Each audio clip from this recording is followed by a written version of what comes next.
भरपूर सारे ॲडमिशन झाले असणार आणि फर्स्ट इयरला मुलं गेले असणार, तर फर्स्ट इयरला गेल्यानंतर त्यांना माहितीच नसतं, त्याला अनुभवच नसतो बॅकलॉग म्हणजे काय असतं. आणि ज्यावेळेस फर्स्ट सेमिस्टर देता आणि ज्यावेळेस रिझल्ट लागतो, अरे पण रिझल्ट कधी लागणार, तुम्हाला हेच माहिती नाही की इंजिनिअरिंगमध्ये रिझल्ट कधी लागतो.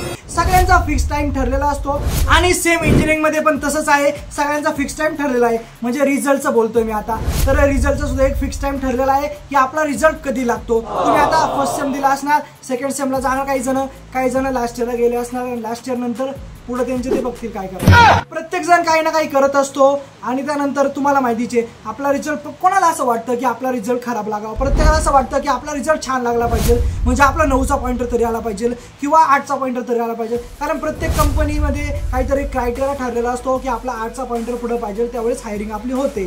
तर चला काही टाइमपास न करता तुम्हाला सांगतो की आपला रिझल्ट कधी लागणार आहे. चला व्हिडिओ करूया सुरू.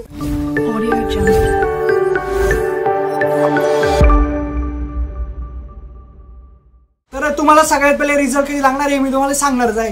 त्याआधी तुम्हाला मी हे सांगतो, चिलमध्ये राहा, एकदम टेन्शन घेऊ नका. कारण तुम्हाला आता ज्या व्हॅकेशनच्या सुट्ट्या ज्या आहे, तुमचं आता फर्स्ट इयर झाला असणार, तुम्हाला एकदम सुट्ट्या असेल निवांतमध्ये, तर निवांतमध्ये एन्जॉय करा तुम्ही सगळ्यात पहिले. नाही तर पूर्ण सुट्ट्या तुम्ही फक्त एकच विचार करताय की माझा रिझल्ट चांगला लागेल का, मला काय आता काय होईल, माझा बॅक लागणार तर नाही ना, M2 मी छान दिलेलं आहे पण M3 माझा क्लिअर होईल का. तर असं टेन्शन नका घेत जाऊ, टेन्शन घेऊन काहीच होणार नाही. कारण तुम्हाला तो जो रिझल्ट लागणार आहे तो काही तुम्हाला बदलता येणार नाही. तुम्ही रिव्हॅल्युएशनला टाकू शकता बट तुम्हाला काही चेंजेस नाही करता येणार त्या रिझल्टमध्ये. तर लक्षात घ्या, एन्जॉय करा एकदम.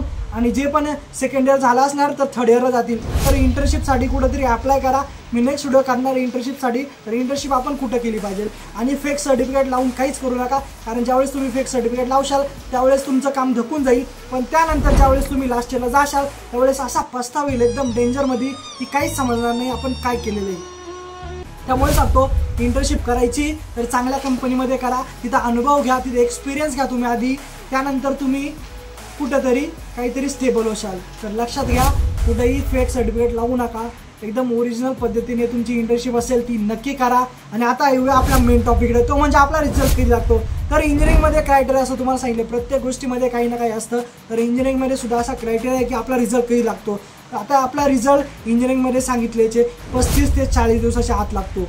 तर भरपूर सारे फर्स्ट इयरला नवीन मुलं आले असणार, त्यांना माहिती नसतं की आपला रिझल्ट ॲक्च्युली कधी लागतो. तर 35 ते 40 या कालावधीमध्ये आपला रिझल्ट लागतो. म्हणजे तुमचे पेपर जर 5 जूनला झाले असणार तर तुमचा रिझल्ट जो आहे तो 15 ते 20 जुलैच्या आत तुमचा रिझल्ट डिक्लेअर होणार. तर लक्षात घ्या, भरपूर सारे मुलं आहे त्यांना हे माहिती नव्हतं, तर आता तुम्हाला माहिती झालंच असणार आणि टेन्शन घ्यायचं नाही. प्रत्येक गोष्ट जी आता जो रिझल्ट लागणार तो मान्यच करावा लागणार आहे आपल्याला, आपण त्याच्यात काय चेंज करू शकतो का. तर लक्षात घ्या, तुमचा रिझल्ट एकदम छान लागेल आणि तुम्हाला आता समजलंच असेल की आपला रिझल्ट कधी लागणार आहे. तर चला मित्रांनो, भेटू नेक्स्ट व्हिडिओमध्ये. काय मस्त राहा.